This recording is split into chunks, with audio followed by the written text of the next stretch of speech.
ఆచార్య బేతవోడు రామబ్రహ్మంగా శ్రీదేవి భాగవతం 39వ భాగం 18:9-20. ఏకవీరుడు ఏకావళి సహితుడై తన రాజధానికి చేరాడు. ఇష్టభోగాలతో క్రీడించాడు. ఆ దంపతులకు కృతవీర్యుడు అనేటువంటి కొడుకు పుట్టాడు. అటుపైన అతడికి కార్తవీర్యుడు జన్మించాడు. అప్పటి నుంచి వాళ్ళది కార్తవీర్య వంశంగా ప్రసిద్ధి చేసింది. ఇది 24 అధ్యాయాల్లో 66 శ్లోకాల భావం నిన్న చెప్పింది.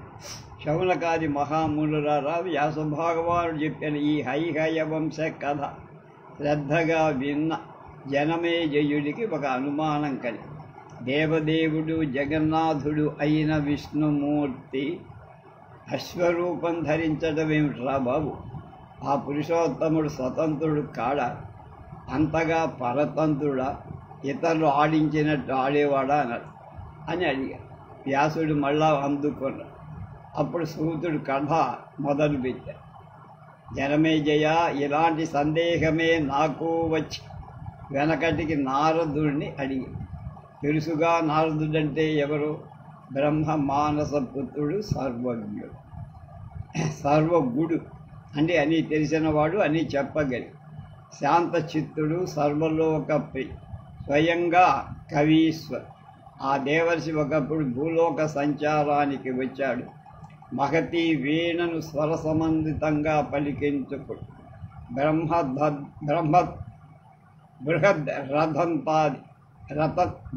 బృహద్ రథంతరాది సామవేద భాగాలను శ్రావ్యంగా గానం చేసుకుంటూ నా ఆశ్రమానికి వచ్చాను. నేను ఎదురు వెళ్ళి అర్ఘ్యపాద్యాలు సమర్పించి ఆశ్రమంలోకి తీసుకువచ్చి అతిథి మర్యాదలు అయ్యాక నేనొక ప్రశ్న వేశాను. వ్యాసుడి మనోవేద, బ్రహ్మపుత్ర, నిస్సారమైన ఈ సంసారంలో ప్రాణికి ఏముందయ్యా సుఖం? నన్నే చూడు, ఒక ద్వీపంలో జన్మించ కృష్ణ ద్వైపాయనుడు తల్లిదండ్రులు విడిచిపెట్టిపోతే అనాశ్రయుడై ఎవరికి ఎక్కడ ఆశ్రయం లేకుండా గాలికే పెరిగా, కర్మానుసారంగా ఎదిగా, పర్వత శిఖరం మీద చాలా ఏళ్ళు తపస్సు చేసి కొడుకు కావాలని శంకరుణ్ణి ప్రార్థించి శుకుడు జన్మించి అతడికి వేద విద్యలన్నీ జ్ఞాని అయ్యా. నన్ను నిర్దాక్షిణ్యంగా విడిచిపెట్టి వెళ్ళిపోయి ఉత్తర విరహంతో పరితపించి అప్పుడు నువ్వే వచ్చి నన్ను ఓదార్చు. అక్కడితో మేరు పర్వతం వదిలేసి మా తల్లిని తలచుకుంటూ వరజాంగలానికి వచ్చి సంసారం పట్టి మిథ్యని తెలిసిన ఉత్తర విరహాన్ని తట్టుకోలేక కుంగిపోయి నా తల్లిని ఒక మహారాజు పరిణయమాడాడని తెలిసి సంబరపడి ఇదిగో ఈ సరస్వతీ తటంలో ఆశ్రమం నిర్మించుకొని కాలం గడుపుతాడు. శంతనుడు స్వర్గస్థుడయ్యాక నా తల్లి వైధూర్యం అనుభవించి భీష్ముడు సంరక్షకుడిగా 2 బిడ్డలను పెట్టుకొని కాలక్షేపం చేసి గాంగేయుడు చిత్రాంగదుణ్ణి రాజు చేసి, కానీ అతడు అట్టే కాలం బతకల. మళ్ళీ నా తల్లికి దుఃఖం తప్పల. నేను కూడా వెళ్ళి ఎంతగానో ఓదార్చి తర్వాత విచిత్ర వీర్యుడు రాజయ్యాడు. భీష్ముడు స్త్రీ రాజ్య విముఖుడు కావడంతో పరిస్థితి దాపురించింది. కాశీరాజు కూతుళ్ళు 2 భీష్ముడు బలాత్కారంగా తెచ్చి విచిత్ర వీర్యుడికి వివాహం చేయబోతే అదేమో ఒక రకంగా పోనీలే అని సంతోషించి ఆ సంతోషం అట్కే కాలంలా విచిత్ర వీర్యుడి క్షయరోగ పీడితుడై కాలం చేసి నిస్సంతుగా మరణించడంతో ఆ వంశం నిలిచేదెలా అని మా తల్లి బిల్లబిల్లలాడి సహగమనానికి సమాయత్తలైన కోడళ్లను బలవంతంగా ఆపి విచిత్ర వీర్యుడికి ఉత్తర క్రియలు జరిపించి నన్ను స్మరి, తల్లంటే ప్రత్యక్ష దైవం కదా, స్మరించగానే వెళ్ళ. ఏం ఆజ్ఞ అమ్మా అని అడిగా. భీష్ముడు అక్కడే ఉన్నాడు. మా తల్లి చెప్పింది, వంశ విచ్ఛేదం కాకుండా శంతను వంశాన్ని నిలబెట్టు నాయన. రూప యవ్వనవంతుడైన తన కోడళ్లతో నాకు మరదలు సంగమించి పుత్రులను ప్రసాదించన. భరత వంశాన్ని నిలబెట్టి ఇందులో అధర్మం ఏది లేదని ఆజ్ఞాపించి నేను ఆలోచనలో పడి ఆ పని చెయ్యడం సిగ్గనిపించి సున్నితంగా కాదన్న. తల్లి పరభార్య సంగమం మహాపాపం. ధర్మం తెలిసి నేను ఎలా చెయ్యను? ఈ పాప కృత్యం తమ్ముడి భార్య సోదరుడితో సమానం. నిగమాగమాలన్నీ చదువుకున్న నేను ఈ వ్యభిచారం చెయ్యలే. కులాన్ని రక్షించుకోవాల్సిందే కాదను, కానీ అన్యాయంగా అధర్మంగా రక్షించుకోకూడదుగా. అలా రక్షించినందువల్ల ప్రయోజనం కూడా ఉండదు కదా. పితృదేవతలు ధరించకపోగా మహాపాపం చుట్టుకుంటూ నేను లోకాలకు ధర్మోపదేశాలు చేస్తున్నవాడిని, పురాణాలు రచిస్తున్నవాడు. ఈ కుచ్చితం నిగర్హితం అయినటి పని నేను చెయ్యలేను అని ఖండితంగా చెప్పారు.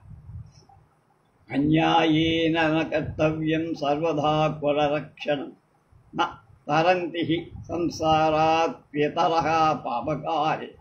లోకానాముపదేష్టాయ పురాణాం ప్రవర్తక స కథం కుచ్చితం కర్మ జ్ఞాత్వా కుర్యాన్ మహాద్భుతం. ఇంతగా చెప్పినా నా తల్లి వెంద చాలాసేపు వలవల ఏడ్చేసి, కొత్తగా కన్న తల్లిగా నేను ఆజ్ఞాపిస్తున్నాను రా, ఆచరించు. ఏ దోషం నేను అంటదు. పెద్దల మాట దుష్టమే అయినా ఆచరించాల్సింది. గురూణాం వచనం తథ్యం సదోషమపి మానవై కర్తవ్యం అవిచార్యైవ శిష్టాచార ప్రమాణ. ఇందులో నీ ఆలోచనకు ఎక్కడ అవకాశం లేదు. ఇది శిష్టాచారం. కాబట్టి మరదళ్లకు పుత్ర భిక్ష పెట్టి వంశాన్ని నిలబెట్టి నా దుఃఖాన్ని తొలగించు అని ఆజ్ఞాపి. అప్పుడు భీష్ముడు కల్పించుకొని నా తల్లికి వంత పాడాడు. ధర్మశాస్త్రాలు ధర్మ సూక్ష్మాలు విశేషంగా ఎరిగినవాడు భీష్మాచార్య. ధర్మాధర్మ విచారణ చెయ్యకు, మీ తల్లి చెప్పినట్టు చెయ్యని ఆజ్ఞాపించినట్టే చెప్పు. ఇక నాకు గత్యంతరం లేకపోయిందయ్యా. జుగుప్సితమే అయినా ఆచరించి ముందుగా అంబికను కలిశా. ఆవిడ నా తాపస రూపాన్ని చూసి అసహ్యించుకొని సంగమ కాలంలో కళ్ళు మూసుకొని గుడ్డివాడు పుడతాడని శపించి, మర్నాడు మా అమ్మ అడిగింది రహస్యం. సిగ్గుతో ముఖం దించుకొని అంబికకు కొడుకు పుడతా అని చెప్పాను, కానీ గుడ్డివాడు పుడతాడని చెప్పాలి. ఇది నా శాపం అన్నా కూడా దానికి మా అమ్మ నన్ను నిందించి కోప్పడి పుట్టు గుడ్డు ఇవన్నీ కూడా 24వ అధ్యాయంలో 61 శ్లోకాల. పుట్టు గుడ్డి పుట్టినా ఒకటే, పుట్టకపోయినా ఒకటేరా నాన్న. జాతాంధుడికి రాజ్యాధికారం లేదు. సర్వలక్షణ సంపన్నుడైన వంశోద్ధారకుడు కావాలి. అంచేత అంబాలికతో కలు అని ఆజ్ఞాపిస్తే అంబాలిక ఋతుమతి అయ్యేంతవరకు హస్తినాపురంలో ఉండిపోయి ఒకనాటి రాత్రి అంబాలిక ఏకాంతంలో నా శయన మందిరానికి అత్తగారు పంపించింది. రసవిహీనమైన నా రూపం, నా జడలు కట్టిన జుట్టు చూసి అంబాలిక భయపడి చెమటలు పట్టాయి. ముఖం వాడిపోయి అలాగే వచ్చి నా పక్కన పోయి కోపం వచ్చి నన్ను చూసి అసహించుకొని భయపడి సౌందర్య గర్వంతో పారిపోయావు కనుక నీకు పాండురోగి పుడతాడు అని శపించి ఆ రాత్రి ఆమెను అనుభవించే యువతలికి వచ్చా. తల్లి అనుమతి తీసుకొని వెళ్ళి నెలలు నిండి అంబాలికలు ప్రసరించారు.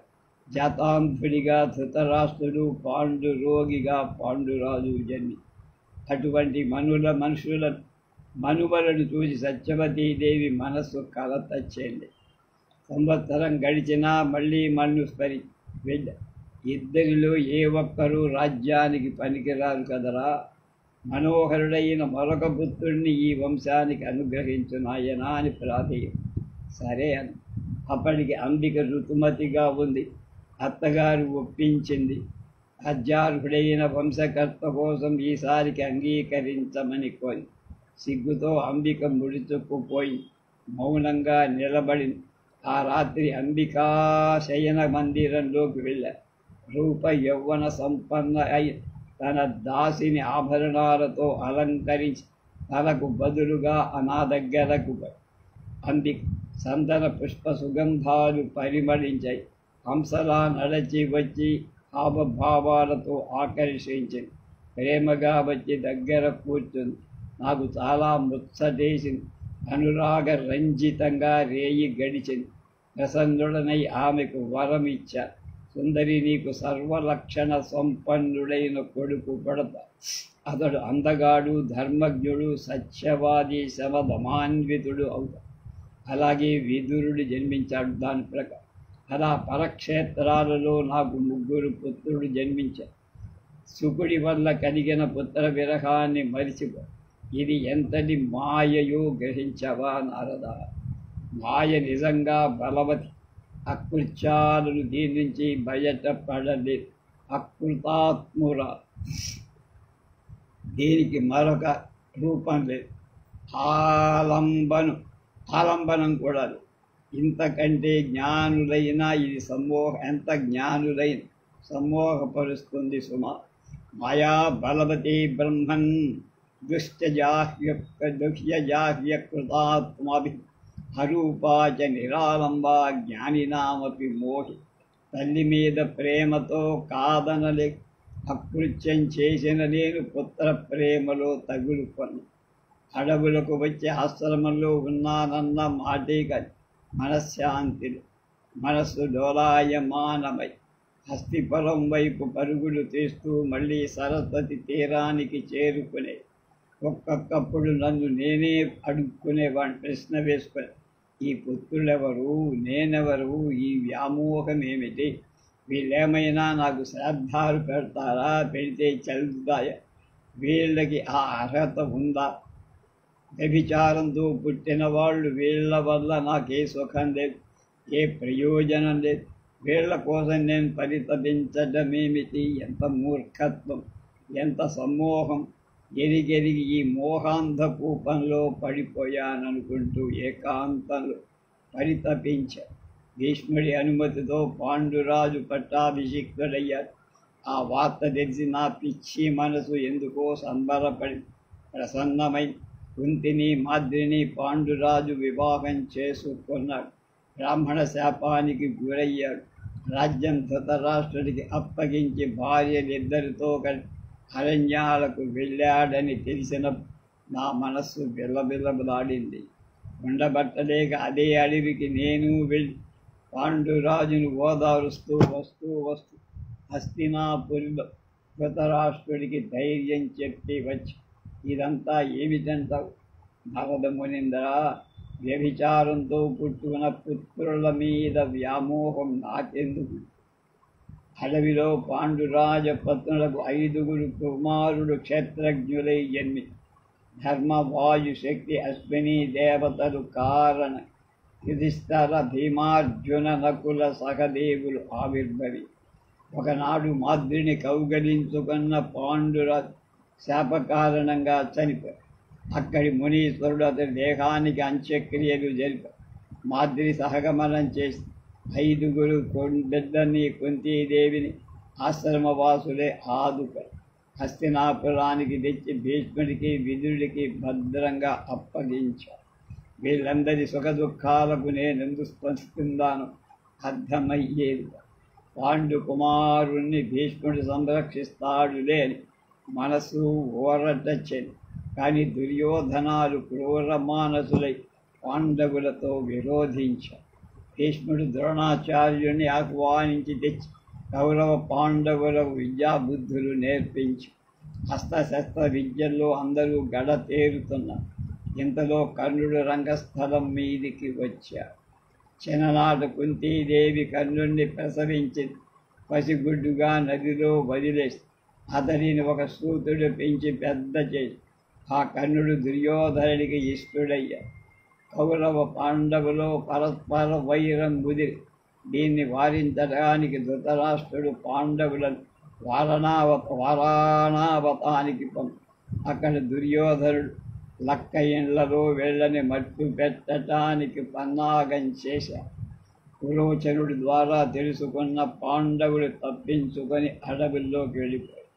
నారద, ఈ వార్త తెలియక ముందు పాండవులు కుంతి సహితులై లక్క ఇళ్లలో భస్మమైపోయారని నమ్మి నా మనసు ఎంతగా దుఃఖపడిందో ఇప్పుడు తలుచుకుంటే నవ్వు వస్తుంది.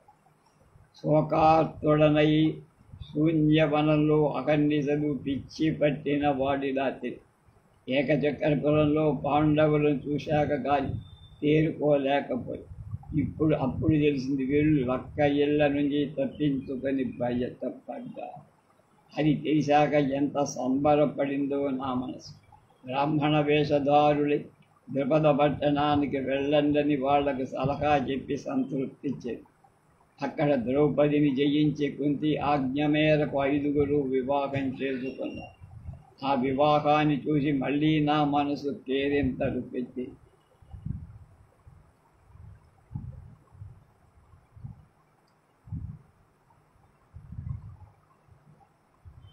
అందరూ గజపట్టణం చేరారు. ధృతరాష్ట్రుడు వీళ్ళ కోసం శాండవ ప్రస్థం కల్పించి అప్పుడే పాండవులు శ్రీకృష్ణుడితో మైత్రి కుడిది. కృష్ణార్జునులిద్దరూ కలిసి ఖాండవన్ అగ్నిదేవుడికి సంతృప్తి కలిగి ఆ పైన ధర్మరాజు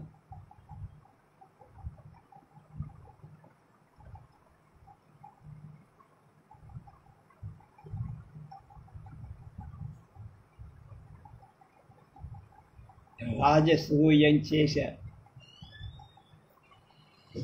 అప్పుడు నా మనసు పరవశించి ఆ యజ్ఞానికి వచ్చినటువంటి మయసభా సౌందర్యాన్ని, ధర్మజుని సకల స్త్రీ సమృద్ధిని తిలకించిన దుర్యోధుడు అసూయాగ్రస్తుడయ్య మాయాద్యూతం కల్పి చతురుడైన శకుని చేతిలో ధర్మజుడు ఓడాడు. అతడు ద్యూత వ్యసనియే తప్ప ద్యూత చతురుడు రాజ్యము ధనము అన్నీ కోల్పోయి ద్రౌపది నిండు సభలో ఘోర పరాభవం పొందింది. అంతా కలిసి 12 ఏళ్ళు వనవాస క్లేశం అనుభవించారు. ఆ 12 ఏళ్ళు నా మనసు పడ్డ బాధ వర్ణనాతీతం. బ్రహ్మశీలా చెప్పుకుంటూ పోతే ఇప్పటిలో అవ్వదు. సుఖదుఖాత్మకమైన ఈ సంసారంలో నేను తెలిసి నిండా మునిగిపోయా. సనాతన ధర్మం తెలుసు, ఇదంతా బట్టి భ్రమ అని తెలుసు. అయినా సుఖదుఖాలకు లోనై అసలు నేనెవ్వను, వాళ్ళెవరు, కొడుకులెవరు, తల్లెవరు, సుఖమేమిటి దుఃఖమే, ఎందుకని నా మనసు ఇలా మోహ విభ్రాంతికి లోనవుతా? ఏం చెయ్యాలి, ఎక్కడికి వెళ్ళాలి, ఏం చేసినా ఎక్కడికి వెళ్ళినా నా మనసుకు ఈ జవాబు దొరకల. సంతోషం కలగల, అస్థిరంగా ఊగిసలాడుతూనే. దీనికి కారణమేమి? సర్వజ్ఞుడవైన నువ్వు నా సందేహాలన్నీ తీర్చి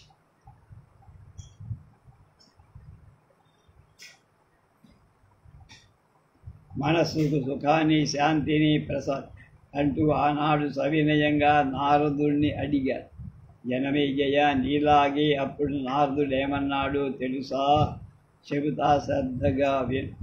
అధ్యాయం 25, శ్లోకాలు 63 అంత వాటి భాగం. నారదుడి పూర్వజన్మ మోహకారణం చెప్పమని అడుగుతున్న నన్ను చూసి నారదుడు చిన్నగా నవ్వి, బహుపురాణవేత్తవు, పరాశరాత్మజుడువు, నువ్వు నన్ను అడుగుతున్నావు? అసలు ఈ సంసారంలో మోహం తప్ప మరింకేదైనా ఉందంటావా? బ్రహ్మ విష్ణు మహేశ్వరుడు సనక సనందనాది మహర్షులు అంతా ఈ మోహ పావశంలో తగులుకొని పరిభ్రమిస్తున్నవాడు. ఇంతెందుకు, అందరూ నన్ను మహాజ్ఞాని అనుకుంటారు కదా. అలాంటి నేనే మోహానికి లోనై నా పూర్వజన్మ వృత్తాంతం చెబుతా విని. ఎంతటి దుఃఖం అనుభవించానో, భార్య కోసమై ఎలా మోహ విభ్రాంతిలో పడ్డానో తెలుసుకుంటే నువ్వు ఆశ్చర్యపోతావు. ఒకప్పుడు పర్వతుడని మిత్రుడితో కలిసి నేను భూలోకం చూద్దామని దేవలోకం నుంచి బయలుదేరి భరతఖండం చూసొద్దామని నా సంకల్పం. బయలుదేరే ముందు మేమిద్దరం ఒక పందెం వేసుకుని ఇద్దరిలో ఎప్పుడు ఎవరికి ఏ రకమైన భావాలు కలిగి మనసు చెలించిన భగవదేచ్ఛ ధనేచ్ఛ రతీచ్ఛ ఏది కలిగి అది శుభమైన అశుభమై పరస్పరం తెలియజేసుకో. ఎవరికి ఎలాంటి దాపరికం ఉండదు. అది ప్రతిజ్ఞ చేసుకొని బయలుదేరి కామరూపధారులమై భూగోళానికి వచ్చి అంతటా తిరుగుతూ సంజయ మహారాజు గారి పట్టణానికి వచ్చి అతడు మమ్మల్ని అర్చించి గౌరవి సరిగ్గా అది వర్ష చాతుర్మాస దీక్ష తీసుకొని 9 నెలల పాటు దేశాటనం చెయ్యి. వర్షత్తువు 4 నెలలు ఎక్కడికి కదలకుండా ఒక చోటే ఉండు. ద్విజుడికి నియమం కదా, అందుకని అక్కడ ఉండిపోయే. సంజయుడు సంతోషించి మా దీక్షకు కావాల్సిన ఏర్పాట్లన్నీ చెయ్యి. వార్షికా చతురో మాసా దుర్గా 10 సర్వద తస్మాదేకత్ర వివిధై స్థాతవ్యమితి నిశ్చయ. 8 మాసాంస్తు పరవసేత్సదా కార్యవశాద్ ద్విజ వర్షాకాలీన గంతవ్యం ప్రవాసే స్వర్గమిచ్చత్. ఆ మహారాజుకు దమయంతి అని కూతురు సౌందర్యరాజు. ఆ కన్యకామణిని మా పరిచర్యలకు ఉపయోగించి దమయంతి చాలా విశాలాక్షి, ఎంతో భక్తి శ్రద్ధలతో మాకు సపర్య చేస్తారు. స్నానాలకు నీళ్లు పెడుతోంది, సకాలంలో భోజనాలు వడ్డిస్తోంది. తాంబూలము ఏదొకటో సుఖాసీనము ఏది కావాలంటే అది ఇస్తోంది. వీచను వివన్లో వీస్తోంది. శయన ఉపవాసాదులు ఆసనాదులను మా ఇద్దరికీ వేరువేరుగా సుఖప్రదంగా చేస్తాం. రోజులు గడిచిపోయాయి. ఇద్దరము వేదాభ్యాసంలో క్షణం తీరిక లేకుండా కాలం నేను వీణ సాధన చేస్తున్నా. వినేవాళ్ళకి చెవుల పండుగ సామలు పలికిస్తూ గానం చేస్తున్నా. ఈ సామగానానికి దమయంతి మనస్సు నా పట్ల గాఢంగా రాగరంజితమై ఆ అనురాగం దినదినాభివృద్ధి చెంది. ఆ అనురాగాన్ని గమనించిన నాకు మనస్సులో అభిలాష భోజన సేవాది వేసు దమయంతి నా మిత్రుడి కంటే నా పట్ల కొంచెం విశేష ఆదరం కనపరిచే. స్నానాది అతడికి తన్నీళ్లు తొడితే నాకు వేణీళ్ళు ఇచ్చే. పెరుగు నాకు వడ్డిస్తే మజ్జిగ వాడికి పోసి పడక మీద నాకు రోజు పరిశుభ్రమైన దుప్పటి వాడికి అలా చేసేదిగా. నా వైపు ప్రేమగా చూసేది, పర్వతుడిని అలా చూసేదిగా. ఇవన్నీ పర్వతుడు గమనించి ఏమిటబ్బా అని ఆశ్చర్యం రహస్యంగా నన్ను అడిగా. ఏమిటి కథ నిజం? ఆవిడ వ్యవహారం చూస్తుంటే నాకేదో అనుమానంగా ఉంది. నిన్ను ప్రేమిస్తున్నట్టుంది, పతిగా వరిస్తున్నట్టుంది. నీకు అలాంటి అభిలాషే ఉన్నట్టు తోస్తోంది. లక్షణాలు అలాగే ఉన్నాయి. అంతా గమనిస్తున్నా. నీ చూపులు, నీ ముఖ వికారాలు అవి చెబుతున్నాయి. అబద్ధాలాడకు, నిజం చెప్పు, మనం చేసుకున్న ఒప్పందం గుర్తు తెచ్చుకో అని నిలదీశా. నాకు చచ్చేంత సిగ్గొచ్చి పడి చెప్పక తప్పదు కదా చెప్పేసి. తర్వాత ఈ విశాలాక్షి నన్ను పతిగా వరిస్తుంది. నాకు ఈమెపై అలాంటి భావమే ఏర్పడి నసుకుతూ పర్వతికి కోపమై ధిక్ ధిక్ అంది. ఆ వేళ అలా ప్రతిజ్ఞ చేశావు, ఇవాళ ఇలా వంచావురా. ఇది మిత్రద్రోహం కనుక నీ వానర ముఖం ప్రాప్తించుగాక అని శపించి నాకు కోపమై నిగ్రహించలేకపోయి మేనల్లుడనే బంధుత్వాన్ని మర్చిపోయి శపించా. స్వల్ప అపరాధానికి నన్ను శపించావు కదా, నీకు స్వర్గంలో చోటులే, మృత్యులోకంలోనే నీ నివాసం పో అని ప్రతిశాపం. పర్వతుడు వికమనస్కుడై వెళ్ళి నాకు కోతి ముఖం వచ్చేసి నా వీణా వాదాన్ని సమ్మోహితురాలైన దమయని ఈ వానర ముఖంతో ఉన్న నన్ను చూసి కళబళ పడినట్లు కనిపించి జనమేజయ నారదుడు చెప్తుండగా వింటున్న నాకు కుతూహలం పెరిగి తర్వాత ఏం జరిగింది, పర్వతుడు నువ్వు శాప విమోచనం ఎలా పొందారు, దమయంతి సంగతి ఏమిటి వివరంగా చెప్పమని త్వరగా నారదుడు చెప్పారు. వ్యాసర్షి దైవ విలాసం ఏం చెప్పమంటావయ్యా? అలిగి పర్వతుడలా వెళ్ళిపోతే నేనెంతగా దుఃఖించాను ఆ భగవంతుడికే తెలుసు. రాకుమారి దమయంతి యథాపూర్వకంగా మళ్ళీ నాకు సేవలు చేస్తూ నేను రాజగృహంలో ఉండిపోయా. ఈ శాపమేమిటి, ఈ వానరముఖమేమిటి అని అనుక్షణం దిగులు పొందా. ఆయనకు ఏం జరుగుతుందో అని భయం. సంజయ మహారాజు కూతురికి వివాహం సంకల్పించారు. కించిత్ తడిత యౌవన అయ్యింది. తగిన వరుణ్ణి అన్వేషించమని మంత్రుల్ని వరమాయించారు. కుల రూప ఔదర్యాది సద్గుణాలు కలిగిన యువ సూర్యుణ్ణి చూడమని మంత్రులు అన్నారు కదా మహారాజా. యోగ్యులైన రాకుమారుడు చాలా ఉన్న వారిలో దమయంతీదేవి ఎవరిని ఇష్టపడుతుందో తెలుసు. అతన్ని పిలిచి హస్యస్వర రథ సంయుతంగా వివాహాలు జరిపిద్దామని తండ్రి చేస్తున్న వివాహ ప్రయత్నాలు దమయంతికి తెలుసు. రహస్యంగా ధాత్రుడు రాజకన్యలకు పెంపుడు పిలిచి తన అభిప్రాయం చెప్పి ఆ వృద్ధురాలు వెళ్ళి రాజు చెవిలో వేసి, మహారాజా దమయంతి నాతో చెప్పింది మీకు చెప్పం.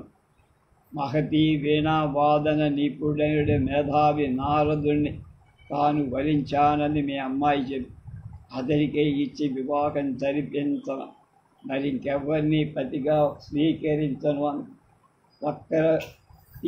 వక్ర తిమింగల రహితం క్షారగుణ రహితం సంపూర్ణము రసాత్మకము అయిన నారద వాద సింధువులో మునిగిపోయా కనుక అతడే నా ప్రియుడు, అతడే నా వరుడు అని స్పష్టంగా చెప్పి.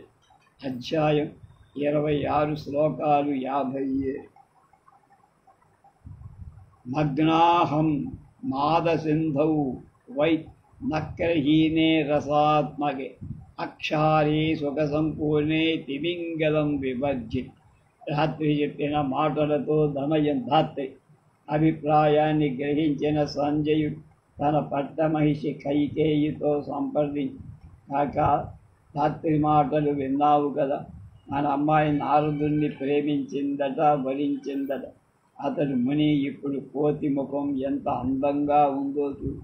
దమయంతికి బుద్ధి ఉందా? ఈ కురూపుకి ఈ భిక్షువుకి ఇచ్చి వివాహం చెయ్యమంటావా? అసంభవం.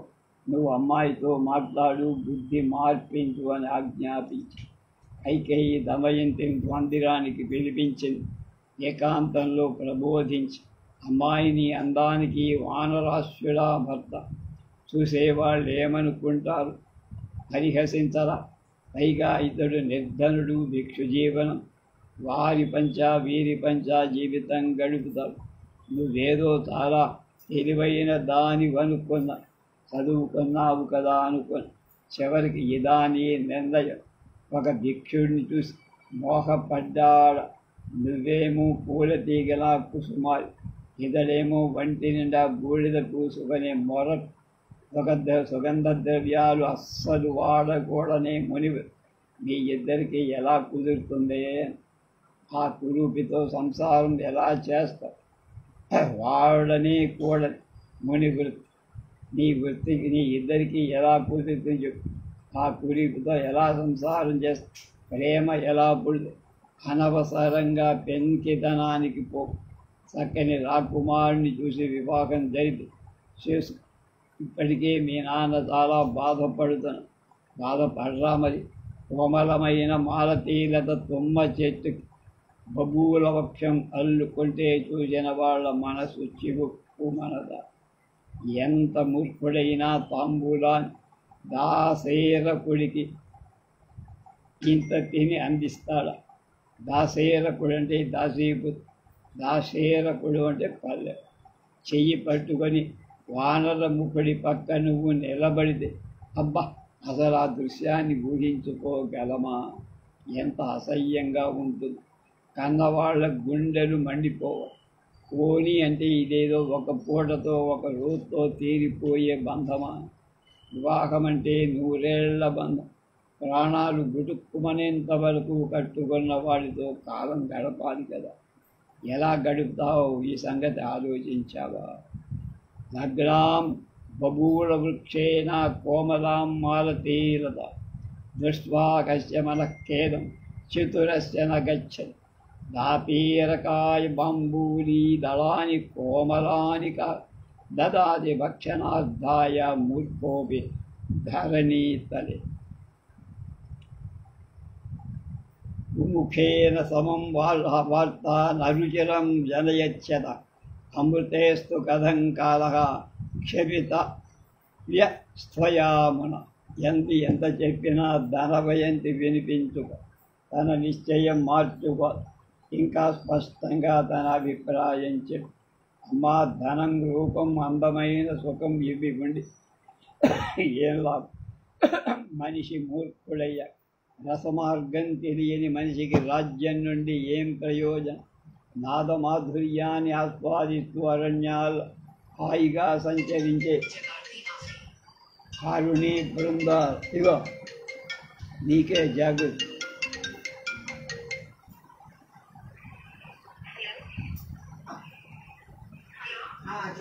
రసమార్గం తెలియని మనిషికి రాజ్యం ఉండి ఏం ప్రయోజనం? నాదమాధుర్యాన్ని ఆస్వాదిస్తూ అరణ్యాల్లో హాయిగా సంచరించే హరిణీ బృందాల మధ్య ధన్యం. అవి ఆ మాధుర్యానికి వివసలు.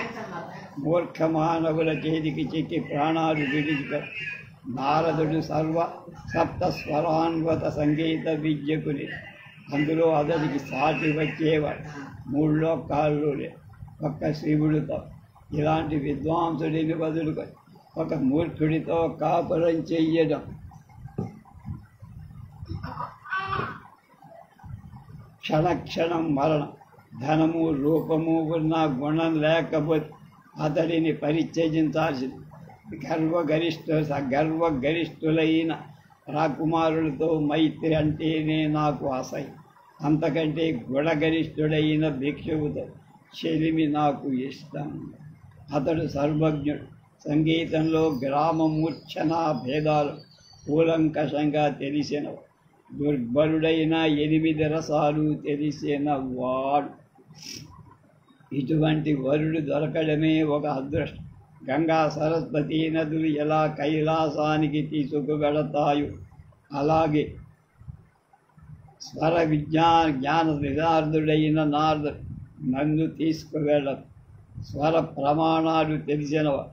మానవుడైన దేవత కింద లెక్క. సప్తస్వరాలు తెలియనివాడు ఇంద్రుడైన పశువుతో సమ. స్వరమానంతు యో వేద న దేవో మనుషోపి సప్తభేదన్నయో వేద న పశు మరణాప ముచ్చవాతావమార్గంతు శ్రుత్వా మోదన్న భూనయాతి న పశు సర్వదా జ్ఞేయో హరిణాక పశవో నవహి. పరం విషధరః సర్పః శ్రుత్వా నాదం మనోహరం అశ్రోత్రోపి ముదం యాత్ దిక్ కర్ణాంశ్చ మానవ బాలోపి ముస్వస్వరంగేయం శ్రుత్వా ముదితమానసః జాయతే కింటు ఏ వృద్ధా న జానంతి ధిగస్తుతాన్. సంగీతంలో మూర్ఛనలు తారస మార్గాలు ఆలకించి ఆనందించని వాడి నిజమైన పశు. హరిణాలు పశువులు కానేరు. చెవులు లేకపోయినా నాదాన్ని విని పరవశిస్తుంది పాము. చెవులుండి సంగీతాన్ని ఆస్వాదించలేని మానవుల కంట ఉత్తమం. ఏం తెలియకపోయి పాటలు వింటూ పేరింతలు కొడతాడు పసిబాలు. ఏళ్ళు వచ్చిన వాళ్ళకన్నా వీడు నయం కాదా? ఎందుకొచ్చిన పద్ధతి కాదు. అమ్మ తండ్రి గారికి తెలియదంటావా నారదుడి గొప్పతనం? ముల్లోకాల్లో నారదుడికి సాటి వచ్చే గాయకుడున్నాడా? నేను భరించా సేవా సమయాల్లో గానానికి గుణానికి ముగ్ధురాలినై మనసిచ్చా నిన్ను మొన్నటిదాకా ఏదో శాపకారణం వానరముఖుడయ్యాడే కానీ అంతకు ముందంతా అందగా. ఇవాళ ముఖం మారితే వచ్చే నష్టమేం లేదు. మనసులో రవ్వంత కలత చెందానే తప్ప నా అనురాగంలో నిశ్చయంలో మార్పు లేదమ్మా. ఏమీ గుర్రం ముఖాలు కిందరులు అందరికీ నచ్చటం లేదా?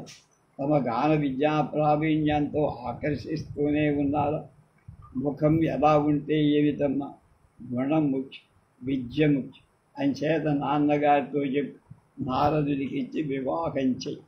దమయంతి ఇంత ఖచ్చితంగా తన నిర్ణయాన్ని తెలియజేస్తే మహారాజ్ఞి మాట్లాడలేక యథాతథంగా భర్తకు చెప్పే మునిని మనసా వరించింది కనుక అతడికే ఇచ్చి వివాహం చెయ్యడమని సమంజసమని తన అభిప్రాయం కూడా చెప్పి సంజయుడు తండ్రి రాజు అంగీకరించి ఒక శుభముహూర్తాన నాకు దమయంతికి మహావైభవంగా ఉద్వాహం జరిపించి వ్యాసమహర్షి దమయంతి నా వానర ముఖాన్ని చూసి ఏనాడు మదన పడలు.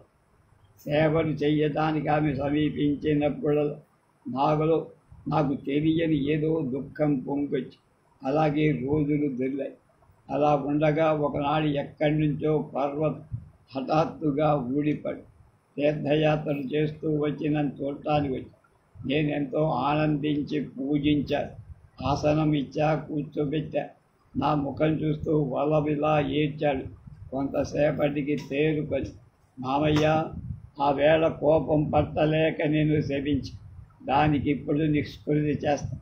నా కుమారి చూస్తుంటే, ఆమె చూస్తుంటే జాలేస్తోంది.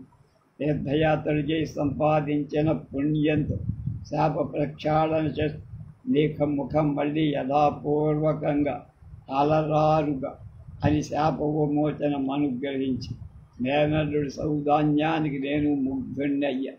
నేనిచ్చిన శాపం అలాగే మరలించి యథాపూర్వకంగా స్వర్గలోక సంచారం సిద్ధించుగాక అని క్షణంలోనే నాకు మామూలు ముఖం వచ్చేసి రాజదంపతులు దమయంతి ఎంతో సంతోషించారు. ధన కనక వస్తు వాహనాలు వారి బర్హంగా సమర్పించి సంపర్క సత్యవతి నందన ఇన్ని అవస్థలు పడ్డానయ్యా నేను. ఇదంతా కేవలం మాయావృతమైన ఈ అసత్య సంసారంలో సుఖపడుతున్నానన్న ప్రాట్ నాకింతవరకు కనపడదు. ఇక ముందు కనిపించే ఆశాలే. సంసారేస్మిన్ మహాభాగ మాయా గుణకృతే స్మృతి తమభృత్తు సుఖైవాప్తి న భూతో న భవిష్యత్. కామక్రోధాదులు అహంకారం మహాబలీయమై వాటిని జయించిన వాడు ఈ సృష్టిలో జయించిన వాడు. సత్వరజస్తమో గుణాలే జీవుడికి శరీర ధారణకు కాలం. మరొక విడ్డూరం చెబుతా వినవయ్య. ఒకప్పుడు మహావిష్ణువుతో కలిసి అరణ్యాల్లో తిరుగుతూ హాస్య వినోదాలతో కాలక్షేపం చేసి చటుక్కున నేను స్త్రీగా మారిపోయి రాజపత్నినయ్యా. ఎందరెందరో పుత్రుల్ని ప్రసవించా.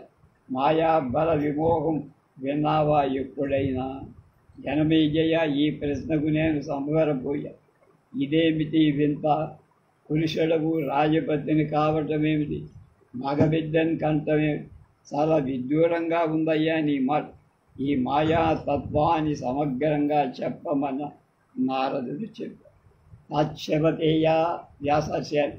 నాకేమిటి, నీకేమిటి, నాకే విదూరంగా ఆశ్చర్యంగా ఉంది.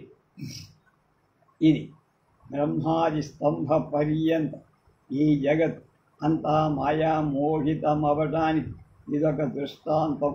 వివరిస్తున్నాను, చెవులు ఇటు పడే. నారదుడి స్త్రీగా మారి అతి మనోహరమైన శ్వేతద్వీపంలో ఉంటున్న నారాయణుడు దర్శించడానికని ఒకప్పుడు నేను వెళ్ళి సప్తస్వరాన్వితంగా సామవేద గానం చేసి మహతి మోగించుకుంటూ వెళ్ళి చతుర్భుజుడు శంఖచక్ర గదాన్వితుడు కౌస్తుభోద్భాసితోరస్కుడు పీతాంబర ధరీధావుడు ముకుటాంగద విరాజితు మహావిష్ణువు రమాదేవి విలాసంగా క్రీడిస్తూ కలిసి నన్ను చూస్తూనే లక్ష్మీదేవి అంతర్హితురాలు సర్వలక్షణ సంపన్న సర్వభూషణ విరాజిత రూప యౌవన విలాస గర్విత బంగారు వన్నెగల దేహం అయిన ఆ నారీ తిలకం నన్ను చూసి తటుక్కున ఇంటిలోకి వెళ్ళిపో. కారణం ఏమిటి చెప్పమా అని వాసుదేవుని అడిగాడు. పద్మనాభ, నన్ను చూసి లక్ష్మీదేవి లోపలికి ఎందుకు వెళ్ళి కారణమే నేను విటుణ్ణి కాదు, భూతుణ్ణి. అంతకన్నాక కేవలం తపస్సు, జితేంద్రియుడు, జిత క్రోధుని కనుక సతి సమాగ మాయ అవగుణి. అలాంటి నన్ను చూసి లోపలికి వెళ్ళాల్సిన పని ఏమిటి?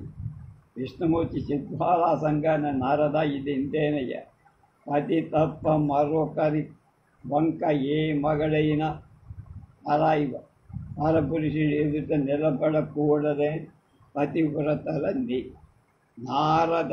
నారదైవం యథా విధాని నస్థాతవ్యం కదాచన పతిం వినాశ్యతా నిధ్యే కశ్చిజ్యోషయా క్వచిత్. ఎంతటి విద్వాంసులైనా జితేంద్రులైనా నిరాహారులై మహాయోగులైనా మాయను జయించడం అసంభవం. నేను జితేంద్రియ జితమాయా గుణి అని నువ్వు అన్నావే, ఆ మాట దేవతలకైనా అనుకోదగిందిగా. నువ్వేమిటి? నీ తండ్రి నేను శివుడు కూడా మాయ జయించలే. సనకాది మహామునీంద్రులకే అది సాధ్యం. నువ్వనగా ఎంత? దేవ మానవ తిరియక్కులలో ఏ మోహాన్ని ఏ రూపాన్ని ఏ శరీరాన్ని ధరించిన అది చాలు మాయను జయించని అంటారు. త్రిగుణాత్మక దేవతగంతో ఈమెడిన తరువాత మాయను ఎవరు కానీ ఎలా జయించగలుగుతారు? అసంభవం. కాలమే మాయాస్వరూపం. అది రూపరహితమై రూపాలను ధరిసి విద్వాంసుడైనా మూర్ఖుడైనా మధ్యస్థుడై శరీరధారి ప్రతి వాడు మాయా వివసుడు. ఇదే అతడిని స్వభావాన్ని బట్టో కర్మాను బట్టో వికలుణ్ణి చేస్తుంది. దాని చేష్టితాలు పరమ దుర్జ్ఞేయ, నీకు నాకు కూడా అందవు. వ్యాసహర్షి దేవదేవుడు జగన్నాథుడు అనిపించుకుంటూ శ్రీమన్నారాయణుడు ఇలా చెబుతుంటే నేను చాలా విస్మయించేది. మాయా విలసనాన్ని సమగ్రంగా తెలుసుకోవాలని వాసుదేవా సనాతన జగన్నాథ రమాపతి మాయా స్వరూపం ఏమిటి, ఎటువంటిది, దాని బలం ఎలాంటిది, ఎక్కడ ఉంటుంది, ఆధారమే ఇదంతా దయచేసి చెప్పు. ఆ మాయాదేవిని దర్శించాలని ఉంది.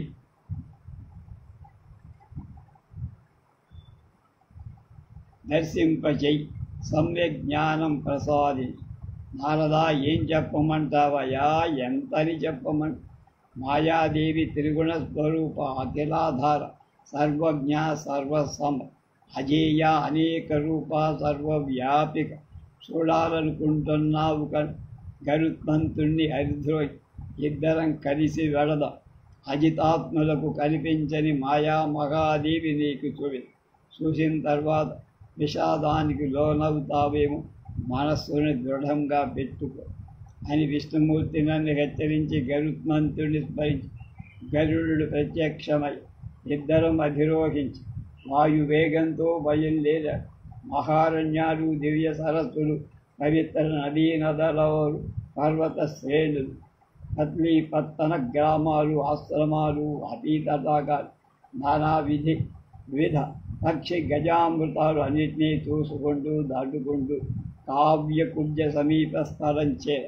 అక్కడ ఒక అతిలోక సుందరమైన సరస్సు కనిపించి నిండా వికసించిన రంగురంగుల పద్మ, హంస, కారండ, చక్రవాకాది జలభక్తి సమూహాల కోలా, తుంబెద ఝంకారాలు, స్వచ్ఛంగా నిర్మలంగా ఉన్న మధుర జల క్షీర సముద్ర ఉదకంతో పోటీ పడుతున్నట్టండి.